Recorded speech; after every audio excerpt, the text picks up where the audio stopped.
જી, ખાસ કરીને જ્યારે શનિવારે બજેટ આપણને રજૂ થવાનું છે અને જેની રાહ ખાસ કરીને દેશ અને આપણે બધા જોઈ રહ્યા છે, તો બજેટની એક્સપેક્ટેશન્સ ખાસ કરીને જે જોઈએ તો જ્વેલરી સેક્ટર તરફથી આપણને આવતી દેખાઈ રહી છે અને ઘણી બધી આશાઓ જે છે તે આ જ્વેલરી સેક્ટર જે છે તે અહીંયાથી રાખી રહ્યું છે.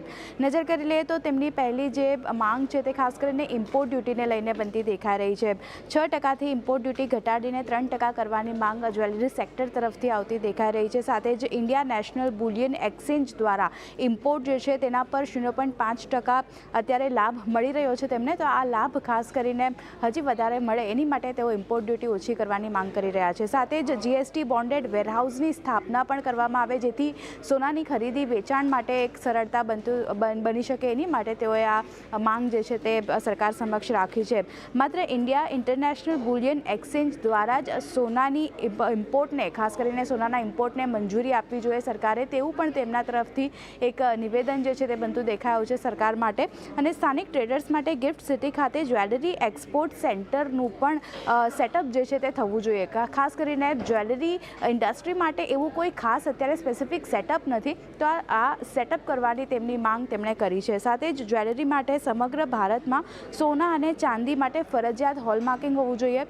અમુક આપણે જોઈએ છે વિસ્તારોમાં ખાસ કરીને આ હોલમાર્કિંગ જે છે તે ફરજિયાત થયું છે, પણ હજી પણ ઘણા વિસ્તારો એવા છે જ્યાં હોલમાર્કિંગ ફરજિયાત નથી થયું. તો દેશભરમાં હોલમાર્કિંગ ફરજિયાત થાય તેવી માંગ તેઓ કરી રહ્યા છે. સાથે જ વિકસિત દેશો અને ફ્રી ટ્રેડ ક્ષેત્રના દેશોથી ઇમ્પોર્ટ ડ્યુટી જે છે તેના લાભ અટકાવવા જોઈએ, કારણ કે આવા જે દેશો છે ત્યાં ઇમ્પોર્ટ ડ્યુટી ફ્રી છે, એને કારણે ત્યાંથી ઇમ્પોર્ટ જે છે સોનાનો આપણને વધારે રહેતો દેખાયો છે. તો આ લિમિટેડ ખાસ કરીને ફ્રી ઇમ્પોર્ટ જે છે તેના લાભ અટકાવવા જોઈએ.